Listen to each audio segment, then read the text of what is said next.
Aqui. Chegamos.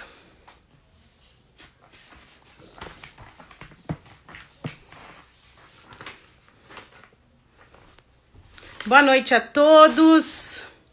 Eu sou Daniela Camerieri. Trabalho há 11 anos com prematuros, com prematuridade, em UTI neonatal.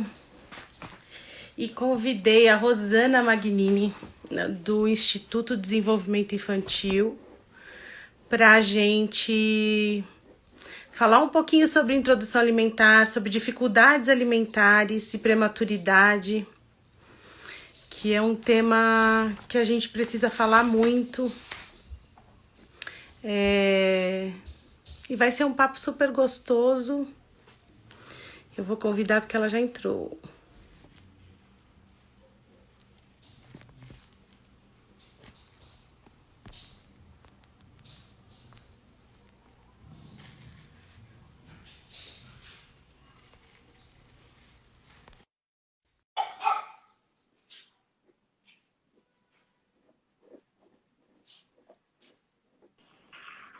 Ai, querida da minha vida. Tudo bem? Tudo bem? Boa noite. Boa noite. Eu não sei se você falou um pouquinho da nossa história, quanto tempo a gente se conhece? Não, ainda não. Esperei você chegar para a gente falar. E eu quero agradecer muito a você, ao Instituto, a Patrícia Junqueira, que sempre foi nossa mestre, né? Nossa professora. A Paty vai entrar já já. Ela tá numa supervisão. Ela falou assim que acabar eu entro, hein? Ai, que delícia! E a Rosana e eu nos conhecemos na faculdade, né, Rosana? Há 20 anos atrás. 22 já. 22, que nos formamos, né? 22 anos que nos formamos, mais 4, né? A gente trabalhando, estudando juntas. E ela seguiu o caminho dela lindamente na fonoaudiologia. E eu segui o meu também. E é muito bom te encontrar aqui, te reencontrar aqui. E discutir um assunto que fala com nós duas, né?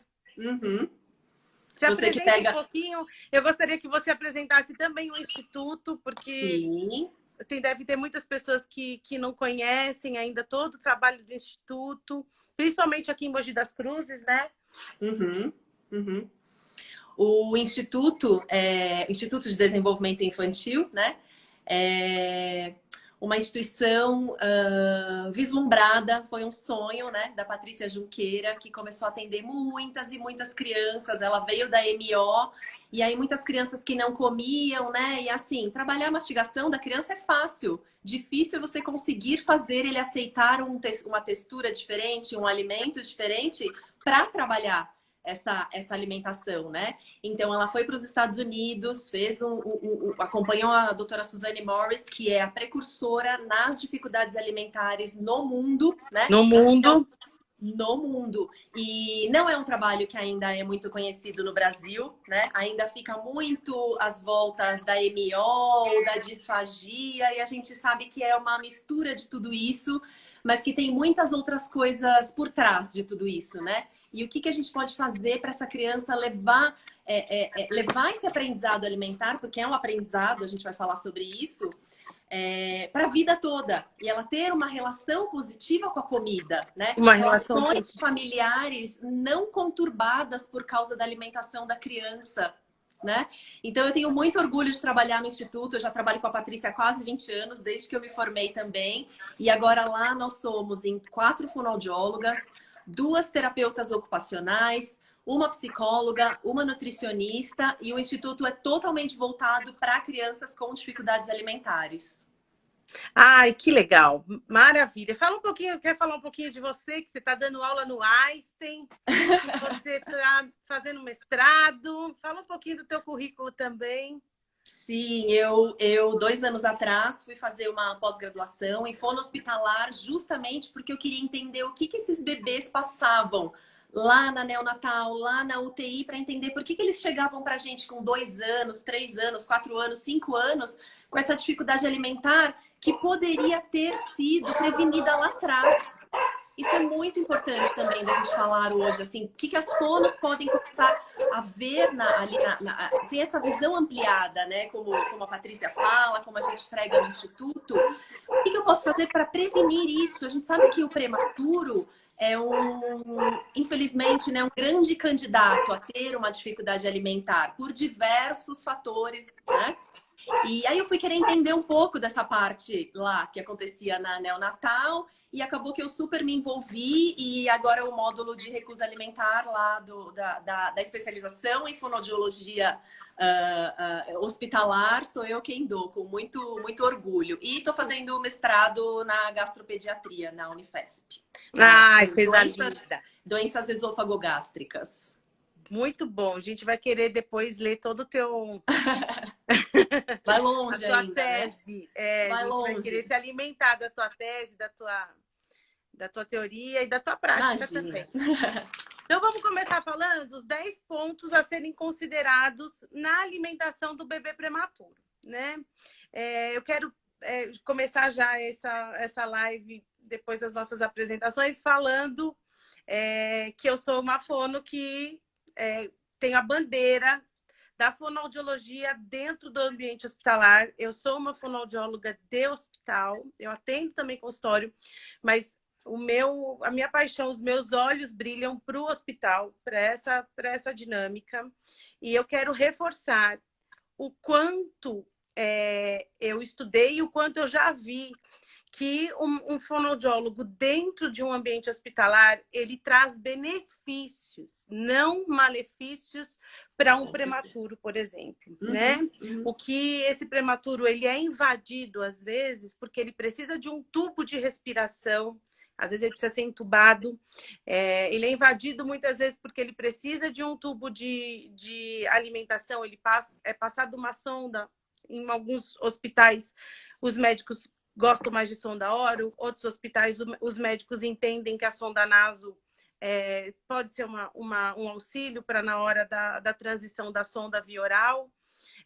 Mas o que eu quero dizer é que a nossa terapia ali dentro, os nossos estímulos, eles não são invasores, eles são estímulos para desenvolvimento.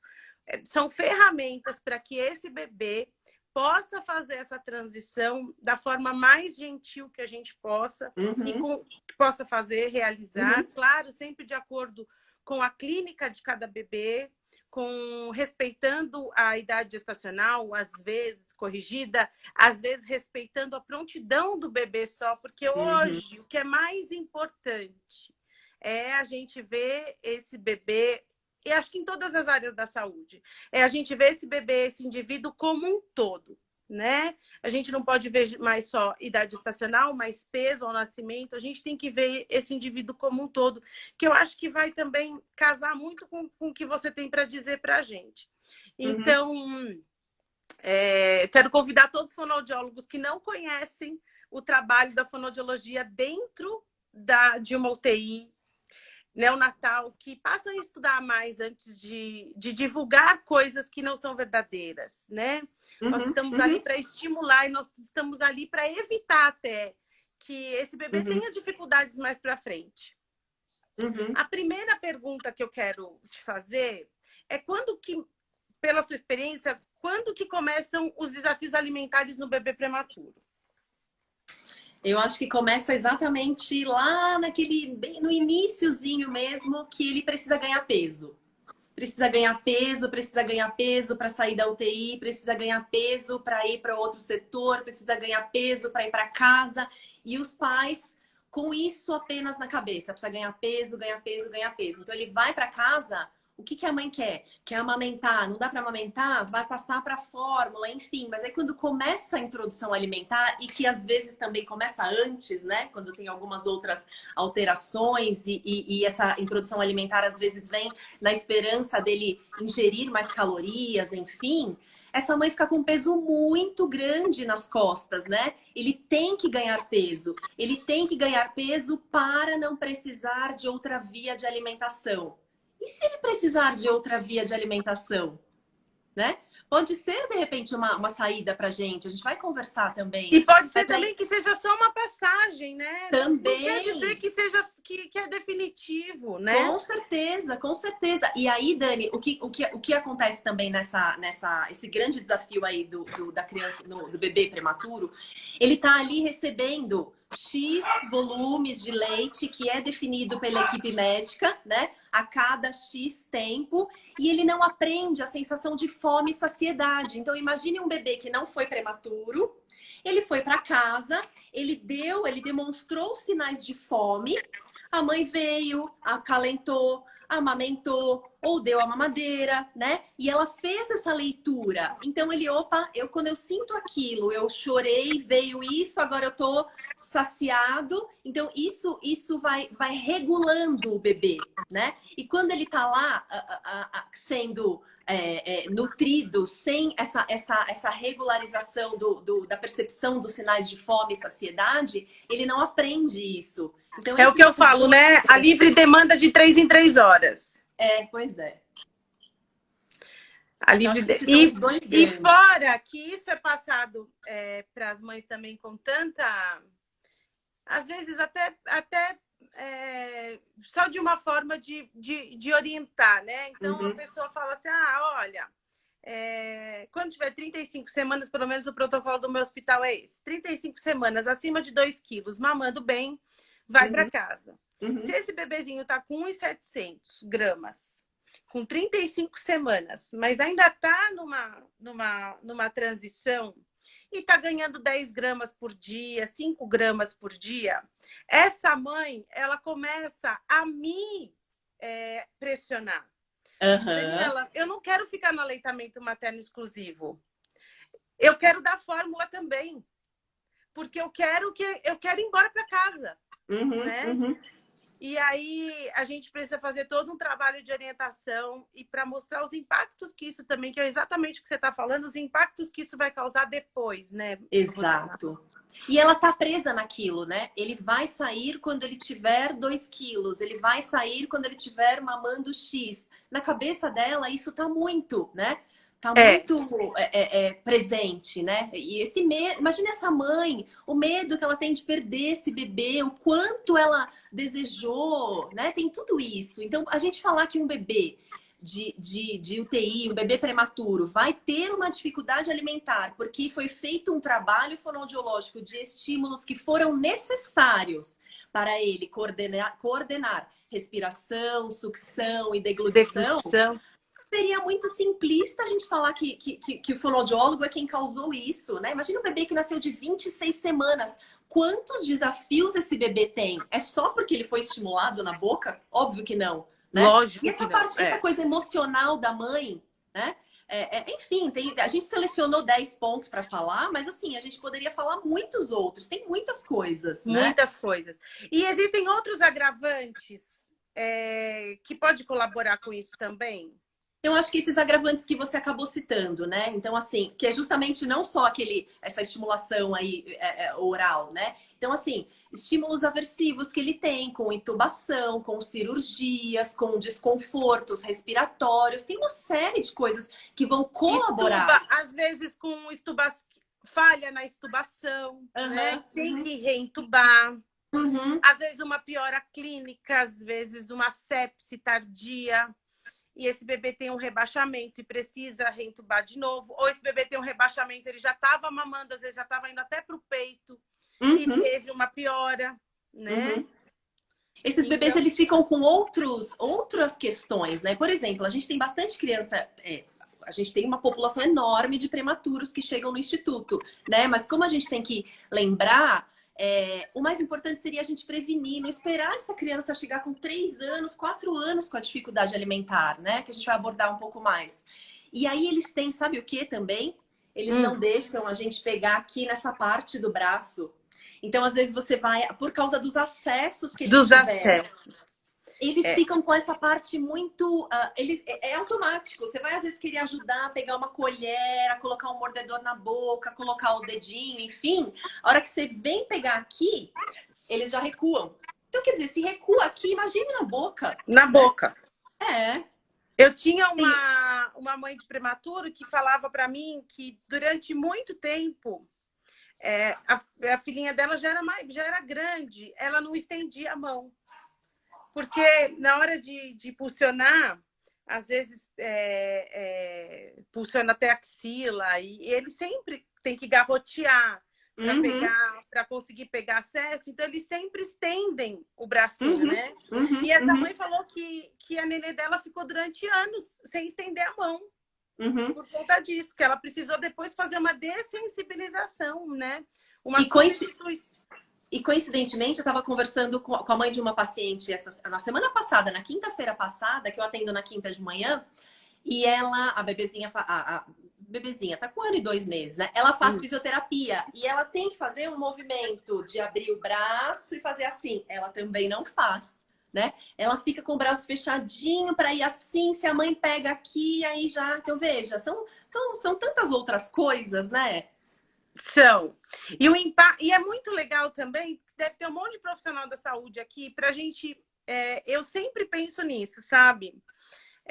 Porque a fonoaudiologia ou a enfermagem ou todo mundo que trabalha com amamentação sempre pensa muito em bico artificial, não dar bico artificial, a gente colocar outras formas para acalentar esse bebê.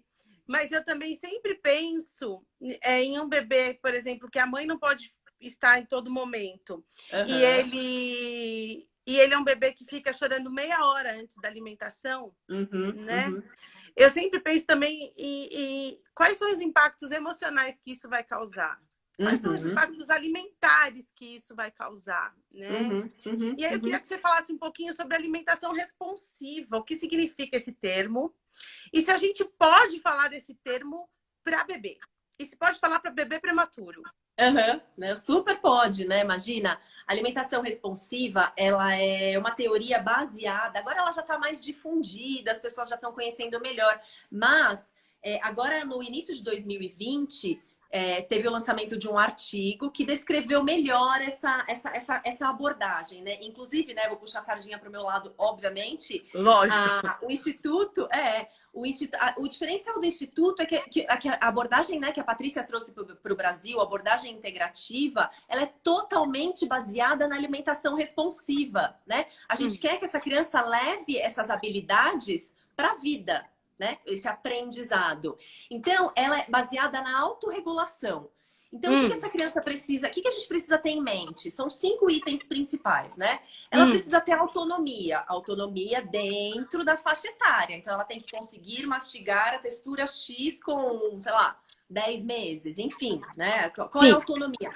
Com 2 anos ela tem que estar conseguindo pegar o talher, tomar num copo aberto, enfim, né? Então a gente respeitar isso, a autonomia da criança. Não adianta eu querer dar um pedaço de frango e a criança querer comer se ela não tem nem dente, nem nada, né? Eu tô dando um desafio além da conta para essa criança. Além do que ela consegue. Além. E aí eu já vou para o segundo item, que é a motivação interna. Essa criança não vai ter motivação para comer se eu estiver dando um desafio além para ela, né? Então ela não consegue fazer essa regulação, né? Entendi. Tem também os relacionamentos. Aqui a gente estava falando dessa parte emocional das mães. Imagina que a amamentação, a alimentação é uma díade, né?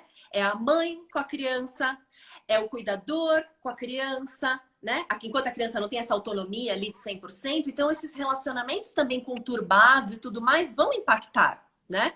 Tem a competência dessa criança, o que essa criança consegue fazer com a determinada idade, né? Então a gente vai colocando tudo isso na balança e, por fim, tem os cuidados integrativos individualizados. Não adianta eu falar que o bebê com 8 meses tem que estar pronto para a introdução de grãos na alimentação. Aquele bebê não está, então não posso avançar, né? E aí no Instituto, obviamente, é exatamente o que a gente prega, né? Começar com tudo isso. E alimentação responsiva também, agora só fazendo um parênteses sem querer te cortar, os pais lerem os sinais que essa criança está demonstrando. Então, ler os sinais de fome, de saciedade, aí a gente cai de novo lá na questão do prematuro. Então, imagine aquela mãe que está desesperada, coitada, porque ela tem que fazer ele ganhar peso para não colocar outra via de alimentação, né? Ela veste lá a capa de super-heroína, eu vou fazer qualquer coisa. Eu vou pegar uma colher grande, eu vou distrair, eu vou colocar um iPad aqui na frente, eu vou misturar tudo, eu vou fazer essa criança comer de qualquer jeito, porque eu acho que colocar uma gastrostomia, por exemplo, é o fim da linha. Quando não, né? Elas Essa acham. gastrostomia pode ser colocada por um tempo. Aqui no Brasil as pessoas têm muito preconceito, nos Estados Unidos Muito. com muito menos sintomas já é colocada uma gastrostomia que vai dar Aqui para nutrir essa criança. É só criança com paralisia cerebral gravíssima ainda tem que ter pneumonia de repetição, internação de repetição, tem que estar quase indo para tráqueo para a gente conseguir convencer essa família a optar e a concordar, né, com a abordagem.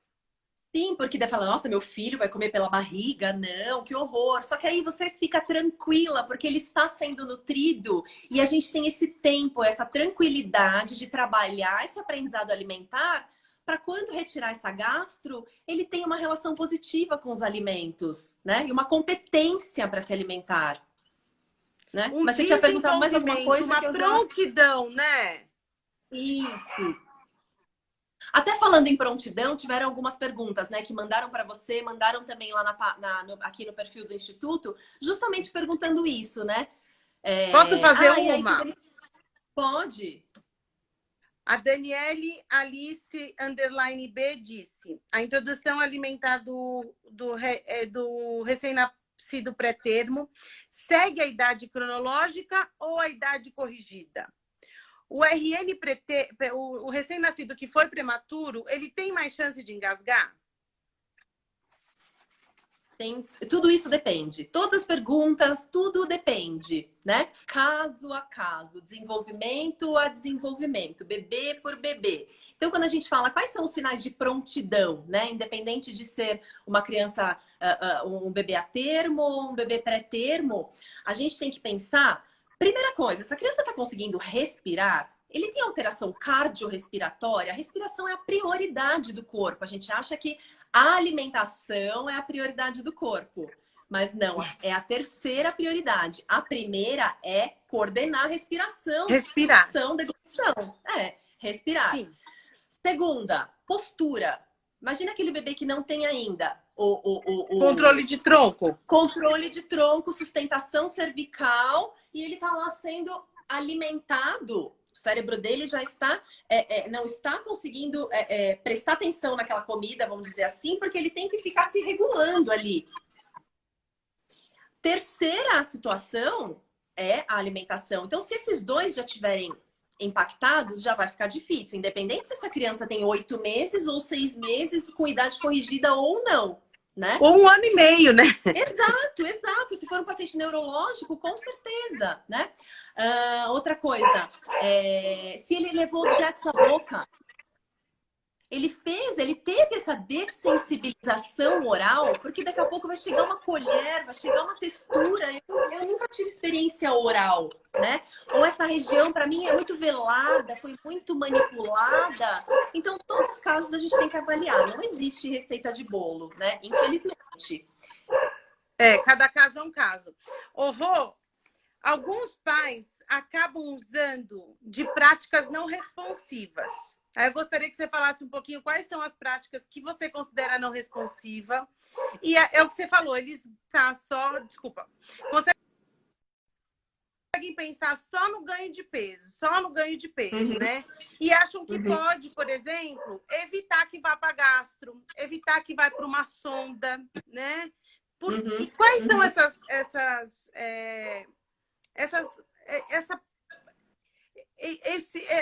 atitudes, né? Fala, eu não tô pronto, eu não consigo, eu não dou conta.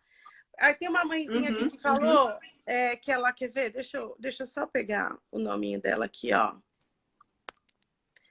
Tem um monte de mensagem legal, gostosa, mas tem uma mãe aqui que falou, ó, A Elisângela S. F2. Aqui já estamos na recusa alimentar por tudo isso que estão dizendo, né?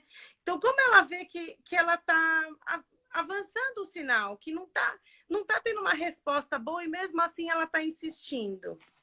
E, na verdade, assim, a gente nem vai julgar nem nada, né? Não! Porque às vezes não, os pais fazem na melhor das intenções. Como eu falei, imagina essa criança, né? Ai, não posso perder meu filho, então eu vou alimentar a qualquer custo. Então, por exemplo, a gente, óbvio, não é pra gente sair falando, agora tem que tirar o iPad. Se eu tirar o iPad, essa criança não vai comer, né? Então tem que ser com calma. Então, assim, crianças que são alimentadas com distração, a gente tem que pensar no aprendizado, né?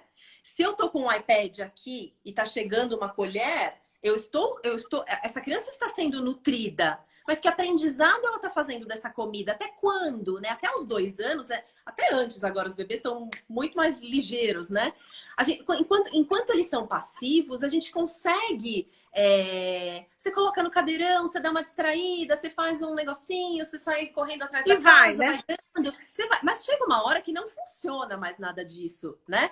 Então, assim, quando a gente pensa numa atitude não responsiva, lembra que eu falei da autorregulação? Para eu regular a minha sensação de fome e saciedade, eu preciso entender o que é isso. Então, por exemplo, comer um pouco.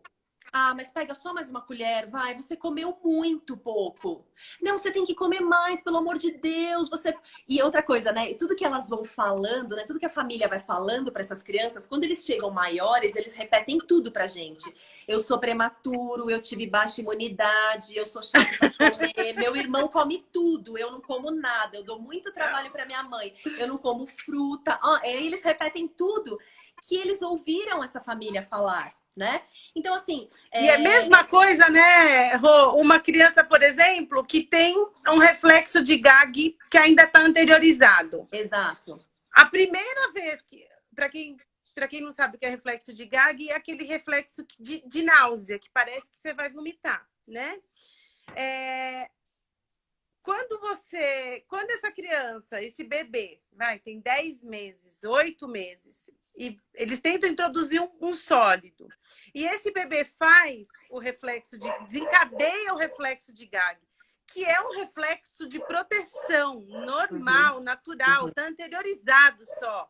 Essa família fica desesperada, quer pegar esse bebê no colo, quer bater nas costas desse bebê.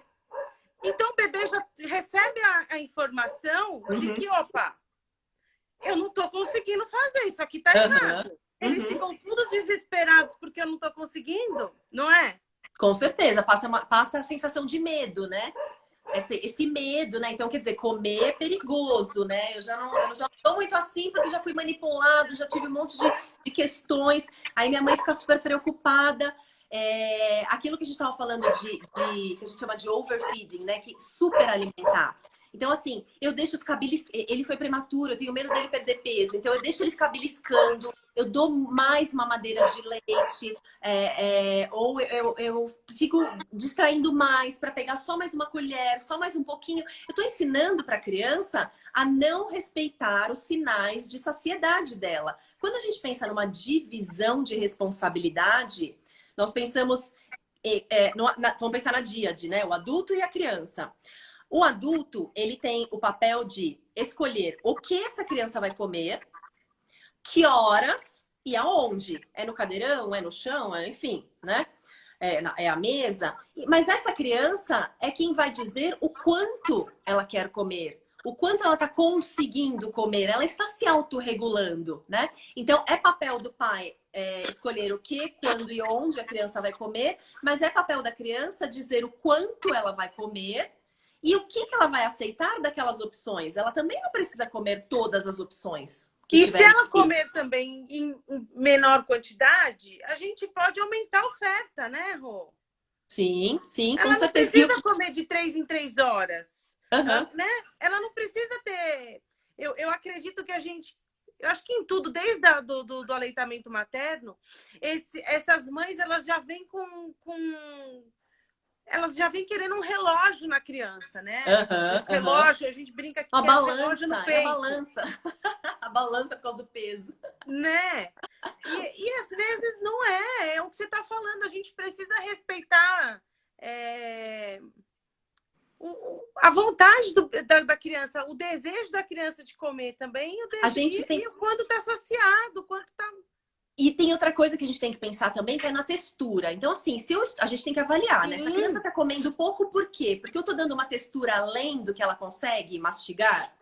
Ou eu tô dando uma textura molhada e ela tem uma alteração sensorial, ela não gosta de coisas molhadas, ela não gosta de papa, por exemplo. Então eu tenho que pensar em outros alimentos. E se eu não tenho essa visão, se eu achar que tem que passar pelo processo de papa amassada, depois gruminhos, depois não sei o quê, eu também não tô lendo os sinais que essa criança tá me passando, né? E o que a gente faz também, uma outra coisa. Então, aquela criança que ingere um volume baixo, vamos dizer assim, a gente precisa turbinar esse pouco que a criança aceita.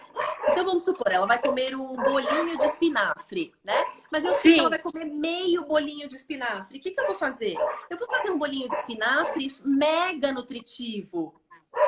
Porque daí os pais ficam mais turbinado. turbinados, exatamente. Os pais ficam mais, não é satisfeitos, mais tranquilos, né? Mais tranquilos. Ah, tá bom, ele comeu meio bolinho, enfim, né? Por isso que a gente tem a ajuda da nutricionista lá no Instituto, a Sim, Diandra, né? Porque a gente sim, tem, às vezes, que montar esse cardápio em cima das preferências. Às vezes, não, sempre. A gente tem que montar esse cardápio do paciente que está ali, passando pela fono, em cima das preferências sensoriais, em cima das habilidades motoras orais, né? Em cima da realidade daquela família, daquela criança. sim. Tem muita coisa que está em Tem jogo. muita coisa, né? Por isso que Por eu falei que exemplo, só agora tem 10 família, muita itens. família vegetariana, né? Que Aham, opta aham. por isso, E tem, e né? tem até, e tem até uma coisa que eu já falei até acho que em outras lives, né? De famílias que chegam com as crianças grandes já. E assim, essa criança não aprendeu a mastigar. Então eles vêm, por exemplo, sem comer carne.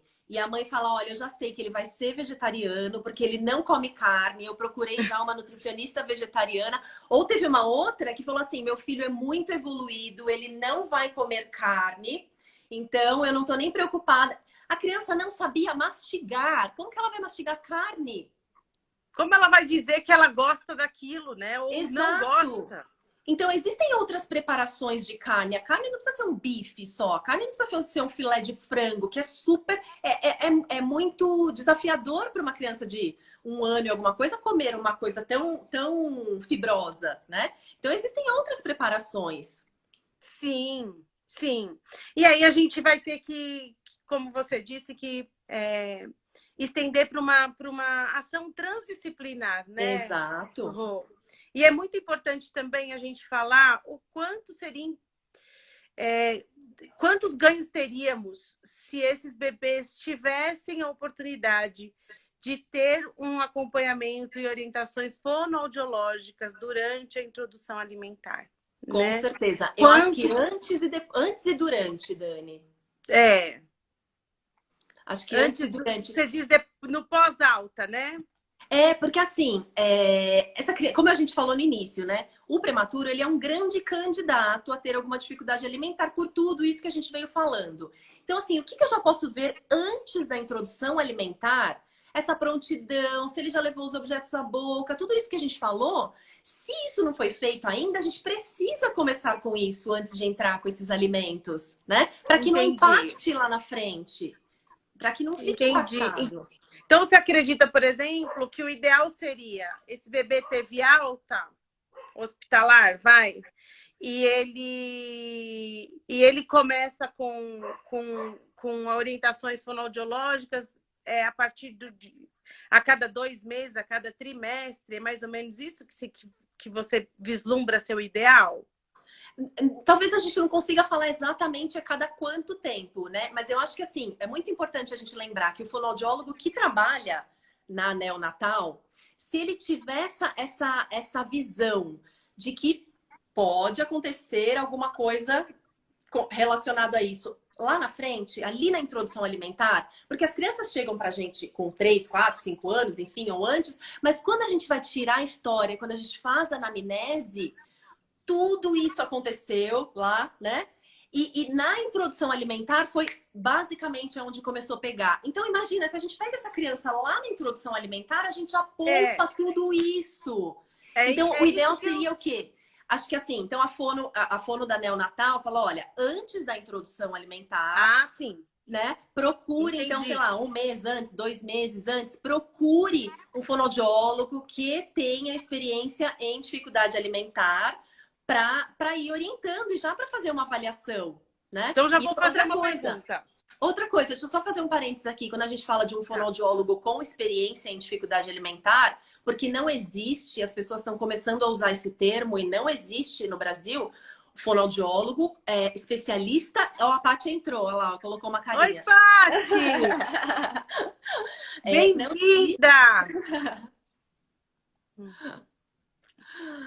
Não existe no Brasil a gente falar que o fonoaudiólogo é um fonoaudiólogo especialista em dificuldade alimentar. Não existe essa especialização. Essa especialidade. Não existe, né? Existe o fonoaudiólogo que tem a especialização em disfagia, que tem a especialização em motricidade orofacial. Mas em breve o Instituto trará algumas novidades aí pra gente. Ai, que bom! Quero ser aluna. Rô, tem bebê que não está pronto para introdução alimentar. O que deve ser considerado num bebezinho, por exemplo, prematuro?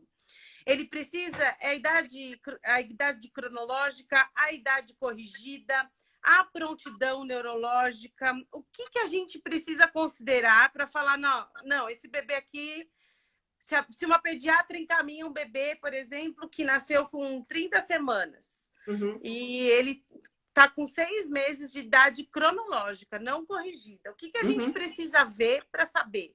Ou não, esse bebê com essa idade cronológica, ele ainda não está pronto. A gente só vai ver a idade corrigida. Acho que é um pouco do que a gente já falou, né? Dos sinais. E também as 3 perguntas que eu falei que estavam lá que estavam no perfil aqui do Instituto também, de três pessoas que tinham escrito lá também perguntando sobre isso.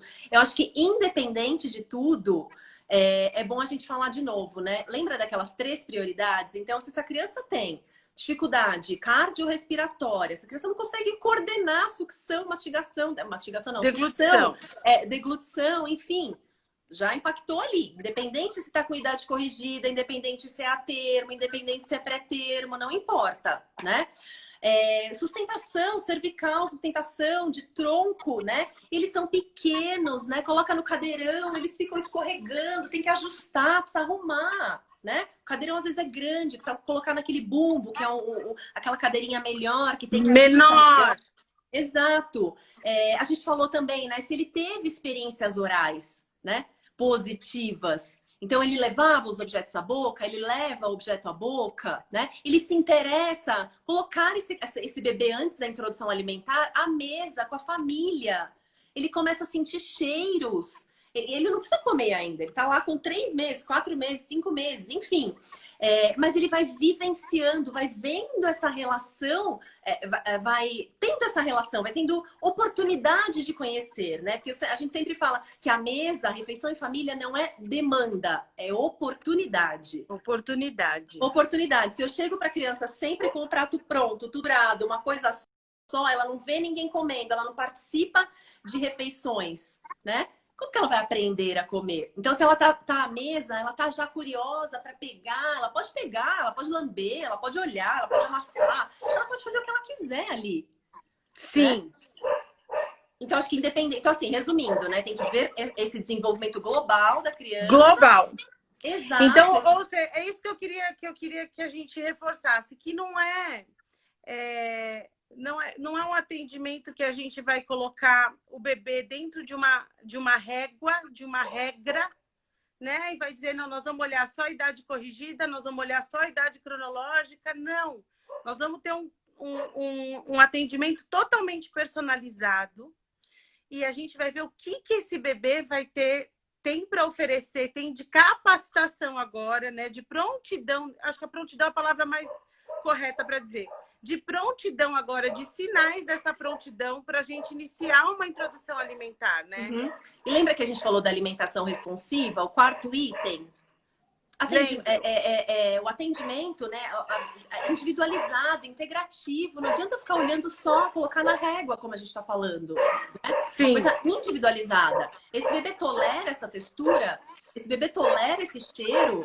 Ele tá sentado? Como que ele tá sentado? Então, às vezes, alguns ajustes que eu faça já não vão impactar lá na frente.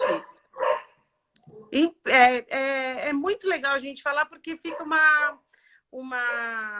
uma introdução alimentar respeitosa, né? Exato. A gente fala, é uma das coisas que eu tenho falado muito na UTINEL, é exatamente isso.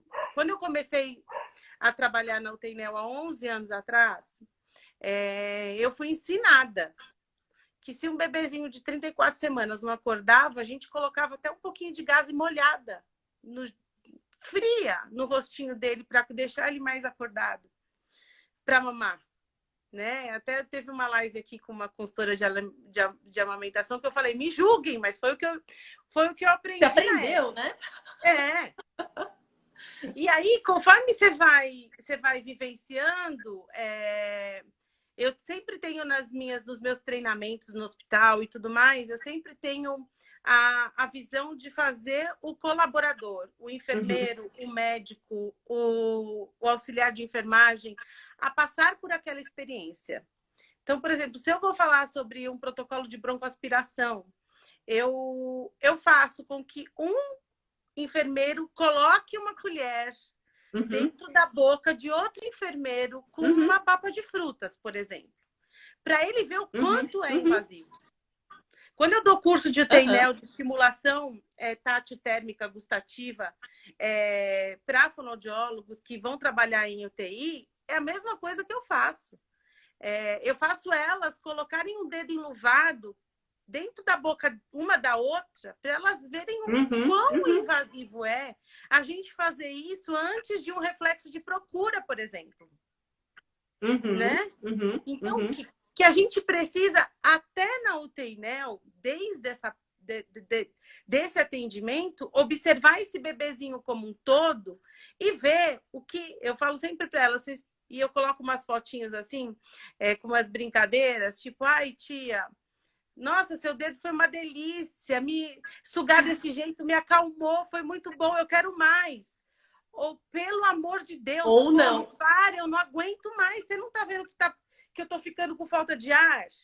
Que elas têm que ter essa leitura, elas têm que ver o que esse estímulo está trazendo para o bebê. E eu acho que é mais ou menos isso também na hora de alimentar com alimentos, né? Não só com leite materno ou com fórmula, né? Com certeza. Se todas fossem iguais a você, né, Dani? Você precisa dar mais cursos aí, precisa, né? E aí, quando você tinha perguntado no início se a alimentação responsiva se aplicava para o bebê prematuro, aí, ó, já começa aí, né? Não é só lá na frente, como eu tinha falado. Isso que você falou da colher é muito importante. A gente também faz isso nos nossos cursos. Então, assim, a gente pede para uma fono, é que agora a gente não dá só para fono, a gente dá para profissionais da área da saúde. Então, tem pediatra, tem odontopediatra, a gente quer abranger o máximo, porque tem pediatra que não sabe do que a gente está falando aqui, por exemplo. Não, né? Tem muito pediatra. Que vai ficar preso no ganho de peso, aquilo que a gente estava comentando. Então, a gente também faz as duplas, uma alimenta a outra. Vai engrossar o leite sem necessidade. Então, uma alimentar a outra, vai mais rápido, agora vai devagar, agora coloca só na pontinha, agora coloca a colher lá no fundo, agora dá uma colher maior, né? Porque imagina, a criança sendo alimentada nessa velocidade que não é a dela, por isso que a gente quer autonomia logo mais para ela poder, né, se alimentar sozinha. Mas imagina uma colher desajustada, por exemplo. Já impactou ali, né? Eu até brinco, ó, deixei minha colherona aqui, ó. Imagina eu ser alimentada com uma colher desse tamanho na minha boca. Não vai, né? Não vai. É desproporcional. Então, isso também é alimentação responsiva, além de tudo que a gente falou. Eu preciso perceber os mínimos detalhes, os mínimos sinais. E os pais não são obrigados a saber tudo isso. Eles não são obrigados.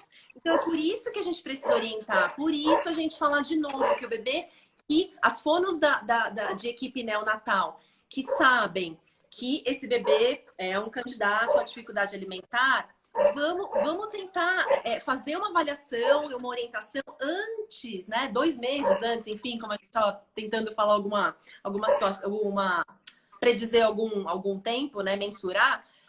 Antes dessa introdução alimentar, tem coisas que a gente pode fazer para prevenir tudo isso, né? E é basicamente orientação no início. E olha que legal, né, Rô? E que caminho lindo que a Patrícia também está desbravando e trouxe para o Brasil, para todas nós, né? Porque é mais um campo de trabalho, é mais um campo de atuação, é mais um nicho para a gente, né? Rô, com certeza. E é um trabalho que tem que... Desculpa. Não, eu só ia falar aqui de novo, né? Do Instituto, do trabalho, da abordagem. É um trabalho que você precisa fazer com amor. Você precisa se colocar no lugar daquela mãe. Você precisa se colocar no lugar daquela pessoa, de bebê, daquela família, né? Como eu estava dizendo, né? São vários aspectos que estão ali envolvidos, né? Quando a gente fala de um distúrbio alimentar pediátrico, foram questões médicas, foram questões nutricionais, foram questões emocionais e foram questões de habilidade motora oral. Então não adianta eu corrigir uma coisa ou outra, né? Eu preciso enxergar essa criança como um todo, o desenvolvimento global dessa criança. A alimentação, às vezes, é só a pontinha do iceberg que está ali alterada. Embaixo, aqui tem um monte de coisa que aconteceu ou que está acontecendo ainda, que essa criança não consegue deslanchar na alimentação. E é o papel do fonoaudiólogo entender por que isso está acontecendo. Essa recusa alimentar. Recusa alimentar também é uma coisa agora meio polêmica, né? Porque a gente tem uma mentoria com a Marcia, que é uma TO que trabalhava com a Suzane Morris, que eu estava falando para vocês no início, que o Instituto trouxe para o Brasil ano passado. E nesse final de semana a gente teve o nosso 4º encontro com ela, um curso encontro com ela, um webinar no curso que o Instituto proporcionou. E ela fala que falar que a criança tem uma recusa alimentar está dizendo que ela está pronta para comer isso e ela não está querendo comer isso. Então, de repente, ela está recusando, mas ela também não está pronta. Ou não é uma textura que ela aceite. Ou não é um volume que ela precise de tudo isso. Enfim, me deixar falando aqui vai longe, hein? Vai longe. Eu quero saber o seguinte, nós temos etapas para aprender a comer? Sim, com certeza. Aprender a comer é mais difícil do que falar e andar? Sim, sim. E a gente tem muita paciência, né, para esperar o filho andar, o filho começar a falar, né? Então ele tá aprendendo a andar, vai ficar de pé com apoio, começa a dar uns passinhos, cai, mas tudo bem, vai ainda uns meses aí para tudo se normalizar, né? E aquilo ficar automático. Para falar, a mesma coisa. Começa fazendo sonzinho, balbuciando, sílaba, juntando palavrinhas com 2 sílabas, 2 palavrinhas numa frase. Também vão alguns meses e até, né, mais de 1 ano. E para comer, não. Para comer, não. A criança foi dada a largada para a introdução alimentar. E a criança tem que sair comendo tudo. Não, ela não tá pronta 100%, né? Por isso que é um negócio devagar, é um negócio que tem que ser respeitoso. E ela não estava acostumada com aquilo. Tem sabor, tem textura, tem cheiro, tem colher, tem uma série de coisas ali, né? Então, é mais difícil que falar e comer porque envolvem vários sentidos. Desculpa, vários sistemas. Sistema gastrointestinal, sistema sensorial, né? O sistema respiratório. Oromotor, respiratório. Exato. Então, é muito mais difícil. Neurológico. Neurológico, boa. Então, assim, imagine, a gente tem paciência para esperar falar e andar, mas para comer, opa, vamos lá. Ai, ótima reflexão. E outra coisa também, Dani, quando, né, vamos partir aqui do princípio de que a introdução alimentar começaria aos 6 meses. A gente já conversou sobre isso, que isso não é, né, protocolo. Mas dos 6 meses até 1 ano, essa alimentação ela vai ser complementar. A fonte de nutrição continua sendo o leite ou a fórmula, não é? Então, assim, essa criança não vai passar a comer exclusivamente aquilo e ainda tem que mamar. Então, ela está experimentando. É uma apresentação dos alimentos, né? Sim. Do paladar, do gosto, da textura. E que a gente falou que pode começar dela poder pegar esse alimento, né? dela poder Sim. manusear esse alimento. A gente também tem uma visão, né, Rô, que a criança tem que estar sempre muito limpa, né? A criança não pode se sujar durante a alimentação, a criança não Uhum. pode pegar num alimento com a mão, né? Isso E faz tudo parte isso isso faz parte de um mito, né? Que não pode brincar com a comida. exatamente. E agora o que a gente às vezes trabalha é isso, né? A criança poder ter a oportunidade de vivenciar, de experimentar com o tato dela, para depois ela conseguir mandar informações, inputs neurológicos, né, cerebrais, para que ela consiga também entender que isso pode passar pela cavidade oral dela, Sim, são os né? passos para comer, né? Eu preciso primeiro tolerar, ficar perto daquele alimento. Lembra que a gente falou antes da introdução alimentar? Já coloca o bebê ali na mesa, né? No momento das refeições. Ele ainda não vai comer, mas ele já está tendo a oportunidade de conhecer cheiros, cores, texturas, né? Ver como as pessoas se relacionam ali, né? Porque comer, fazer uma refeição em família não é só a parte nutricional. Seria muito Não, pobre se fosse só imagina! isso, né? Seria muito É, é, pouco. é muito mais que isso. É muito mais, é o que a gente vai levar para a vida. Quando você come lá o bolinho de chuva que você lembrou da sua avó, enfim, o A comida feijão da... afetiva, né? Isso, A né? Então a memória gente quer. afetiva que isso traz. Sim, e quando a gente fala de tudo isso, então assim, a criança tolerar ficar perto de alguns alimentos que ainda ela não coma, né? Seja já no trabalho que a gente está vislumbrando que a gente vai entrar com aquele alimento na terapia, seja lá na introdução alimentar. Né? Aí ela tem que ficar perto, ela tem que aceitar, tem que tolerar o cheiro, ela tem que interagir. Eu posso pegar e mexer um suco, por exemplo, né? Não preciso tomar esse suco por enquanto, né? Ou mais pra frente, aí eu já tolero pegar nisso, né? Tem os receptores, né? Tem menos receptores sensoriais nas pontas dos dedos e mais aqui na palma da mão. Então, às vezes, eles vão só com o dedinho e tudo bem, né? Vamos respeitar, e daqui a pouco tá pegando assim, e daqui a pouco tá pegando assim, para eu ter coragem de colocar dentro da boca. Não tô falando que é para fazer uma lambança na hora da comida, que tem que pegar e jogar e arremessar. Tinha uma mãe que falou pra Não, gente. Tinha uma mãe que falou pra gente uma vez, bom, agora eu já solucionei isso, né? Para fazer esse estímulo, eu comprei um plástico de 3x3, aí eu coloco na sala e ela pode jogar, pode brincar. Não é não, isso. Não não. precisa disso, né? A gente faz uma bagunça organizada. É um negócio ali no pratinho, ali no cadeirão, na bandeja do cadeirão, ali na Na mesinha. bandeja do cadeirão. Não precisa de tudo isso, né? Não precisa sujar a E casa, né? É jamais, só, é só jamais. permitir a vivência, né? Exato. E aí provar, né? Então, se ela lamber, foi considerado provar. Se ela passar no lábio, foi considerado provar. Se ela colocar no dente ou mastigar e cuspir, foi considerado provar. Ela tem que saber que se ela não gostar, ela pode cuspir. Ela tem que saber que se ela colocar na boca e estava difícil, que pode cuspir, né? Agora, se ela coloca na boca, não, então vai, come, engole. Ah, mas você não comeu, você cuspiu. Ela não vai ter motivação. Não vai ter motivação. Ô, Rô, e por exemplo, uma criança que já está com uma dificuldade alimentar, tem estratégias humanizadas que podem reverter isso? Sim, Como que é o trabalho de vocês aí no Instituto? e acho que é basicamente tudo isso que a gente estava falando, né? Aqueles 5 itens lá da alimentação responsiva, né? A autonomia da criança, a competência, até entender a motivação interna que essa criança tem, né? Despertar a curiosidade. Se eu não desperto a curiosidade com o alimento, se eu não desperto essa motivação, se eu não dou um alimento que ela tem competência para se alimentar, que ela goste, que sensorialmente é fácil para ela, né? Se eu não dou um atendimento individualizado, se eu não cuido entre aspas, né? A gente tem a psicóloga Jaqueline do Instituto que ajuda a gente nessa parte emocional, ou algum suporte para alguma criança maior, ou algum suporte para a mãe, enfim. Mas se eu também não entendo essas relações ali, né? Tudo isso é o que o Instituto preza, é o que eu falei que a Patrícia trouxe para o Brasil, né? Em cima da alimentação responsiva é que a gente trabalha com essa abordagem integrativa. Tá. Me fala mais agora, eu queria saber um pouquinho mais dos mitos sobre a alimentação dos bebês e também de crianças. A gente tem 4 minutos, é isso? Acho que sim. Aqui ainda não mostrou, porque aqui só mostra quando tá faltando 2. Ah, então tá bom. Ai, passou tão rápido. Pois é. Falei, a gente vai falar de 10, mas tem tantos outros, né?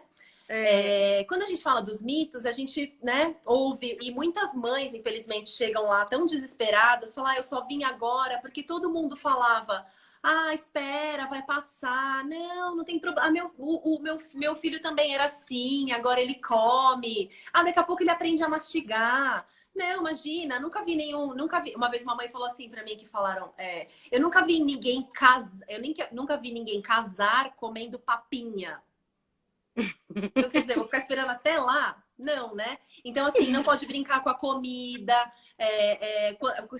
Quando crescer, passa. Deixa com fome que vai comer. Não vai comer, porque ele bloqueia a Insiste. fome. Aí, quando Insiste. estiver chorando, coloca uma colher na boca. Exatamente. Eu já tive pai, que eu fiz uma avaliação, olha só, eu adoro ficar falando dos casos, né? É ótimo. O bebê era uma graça, ele sorria pra mim, sorria pra mãe, mas a hora que ele olhava pro pai, ele fechava a cara. E um pai super legal, super legal. Tem muitos pais que vão no instituto, isso é muito legal também, que a gente quer sempre que a família toda participe, né? Ótimo. Inclusive das sessões. E aí, eles tinham me contado que na introdução alimentar, o menino tinha um monte de problema gastrointestinal, teve refluxo, né?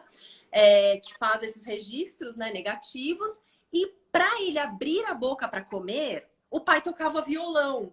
Quando ele tocava violão, o menino dava risada. Quando ele dava risada, a mãe enfiava a colher. Então ele parou de sorrir para o pai. Porque ia chegar uma colher quando ele sorria. Então, assim, não é só ir lá e trabalhar exercício de É MO que essa muita criança vai coisa. comer, entendeu? Não é só isso, não é. Não é. É Não muito é. além. Então a anamnese tem que ser muito detalhada, tem que ser muito esmiuçada, você tem que ouvir aquela mãe, você tem que perguntar. Mas também é o que você está falando, né, Rô? Trazer essa família, porque numa anamnese jamais você conseguiria Uhum. chegar nesse cenário que você chegou com essa família, né? Do Na menino olhar verdade, pro pai. mas isso foi na avaliação. A anamnese vem só os pais. Agora a gente pode fazer online, né? A avaliação da criança, a gente ainda tem a preferência por fazer presencial. Quando a família mora em São Paulo. Mas então, ele tinha falado sobre isso na entrevista, e quando o bebê veio para avaliação, eu liguei uma coisa com a outra. Entendi. Ai, Enfim. sensacional. Sensacional. Nós temos mais uma pergunta. Ó, é da Valéria 1326, que ontem eu abri a caixinha de pergunta e elas perguntaram. Bebê tem 1 ano e 6 meses, não come bem e está mamando. Posso fazer um desmame noturno? O que ela quis dizer? Se ela desmamar o bebê, como o bebê não está comendo bem, se ela fazer o desmame da noite, ela acredita que isso vai fazer o bebê comer melhor. Nossa, de novo a gente vai falar, né? Depende de tanta coisa, Qual é o aporte calórico que esse bebê está recebendo ao longo das 24 horas, né? E se o aporte calórico está sendo só essas mamadas noturnas, né? E durante o dia ele não aceita ou ele não está comendo, tem que fazer uma avaliação e tirar toda essa história, fazer esse cálculo aí, né? Do nutricional. E não dá pra gente virar aí. Uma coisa que muitas mães chegam lá falando é isso. Ah, o médico falou que era pra tirar a mamadeira, que daí ele ia passar a comer. Outro mito. Outro mito. Exatamente. Por isso que precisa desse atendimento personalizado, precisa de uma avaliação, precisa de respeito, precisa de ciência, né? Muito estudo, né? Muito estudo. E o que você falou, precisa de amor, de envolvimento da gente mesmo, né? A gente tá... Agora faltam 2 minutos. Ai, meu Deus. Então não pode cortar, senão não salva, não é isso? Não, Deus me livre. Pelo amor de Deus. E precisa de fonos como você, precisa de institutos como o Instituto de Desenvolvimento. Quero mandar um beijão para a Patrícia mais uma vez, falar da minha admiração. Eu sou muito grata, ela sabe que eu sou... Qualquer dia vai conhecer vocês. Né? Um beijo. Rô, faz suas considerações finais. Gratidão, viu? Obrigada a você. Não, eu acho que é isso, né? A gente pensar que esses bebês podem ter algum problema lá na frente, infelizmente, né? E a gente fazer uma avaliação deles antes, né? Orientar esses pais antes, para não esperar impactar lá na frente. Tem tantas coisas que a gente pode pensar.